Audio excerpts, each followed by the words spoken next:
the Catholic principles for engagement and ecumenism, which form the basis of what we're proposing today.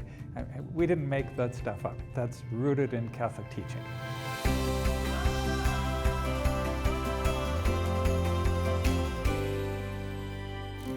The CCCB has invited the Commission for Ecumenical and Interfaith Relations to carry out an audit of all its dialogues. We've done so, and one of the suggestions of that audit was to produce a national ecumenical strategy.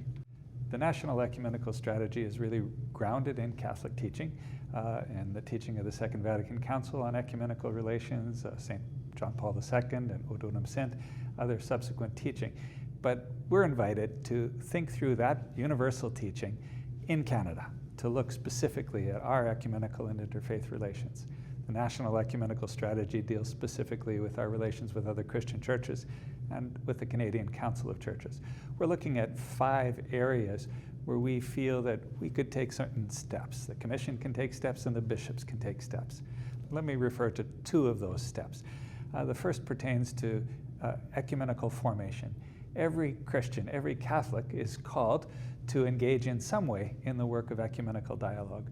So we're proposing setting up a little working group, drawing on ecumenical officers to prepare some materials to help form Catholics, clergy, and bishops to carry out this work.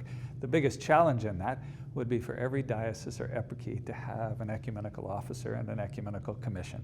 It's a big challenge for some smaller dioceses, but we're going to offer help to bring that about.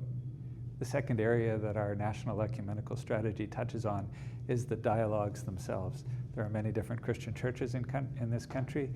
Catholics basically have an openness to enter into dialogue with any Christian church that wants to be in dialogue with us. But we need to discern the shape of those dialogues. Is this a dialogue with 2 commissions that would, 2 memberships that would meet annually? Is this a relation, something that we would just want to be in touch, have one contact person every year? Is it our joint membership in the Canadian Council of Churches? So we're making some specific proposals in relation to dialogues. In sum, this National Ecumenical Strategy is an effort to focus and to revitalize our ecumenical commitment in the coming years.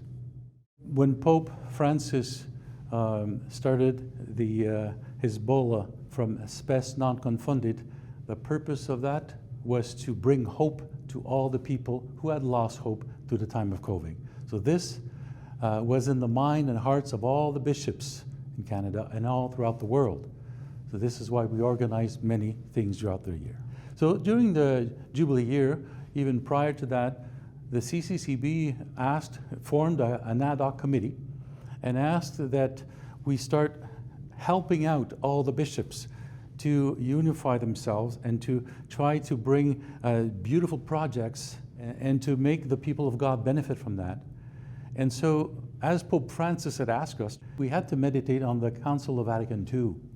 So in general, we organized webinars based on prayer, 8 webinars in French for the Our Father, 8 in English. The same thing happened on the spring, where we talked about Mary in a special way, about the Church, and again, 8 webinars, French and English. And we also produced a lot of resources for all the bishops to use throughout the year. We also formed a diocesan organization throughout Canada, where each diocese of Canada had a representative to which we met. We also organized meetings with all the national shrines of Canada. And we decided, what are you going to do with the theme of the Jubilee year, which is based on hope? How are you going to create hope? So many of them started doing retreats in their own sanctuaries, organizing pilgrimages to other people. Our diocese organized pilgrimages too.